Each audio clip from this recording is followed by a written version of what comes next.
মেদিনীপুর শহরের বিদ্যাসাগর বিদ্যাপীঠ বালক বিভাগে আগুন। স্কুল ক্যাম্পাসের ভেতরে থাকা মাল্টি জিমে হঠাৎই মঙ্গলবার বিকেলে আগুন লেগে যায়।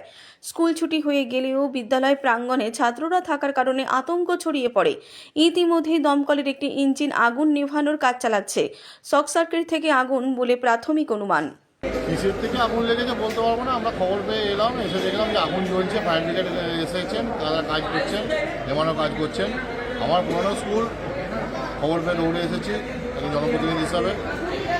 এসে দেখলাম যে আগুন জ্বলছে এবং যা অন্যান্য টিচারদের কাছে শুনলাম যে ওখানে একটা মাল্টি জিম ছিল, কিছু জামা কাপড় ছিল, সেটা থেকে আগুন লেগেছে। এবার কী থেকে আগুন লেগেছে সেটা ফায়ার ব্রিগেড বলতে পারে।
ফলো করুন বিপ্লবী সব্যসাচী অনলাইন।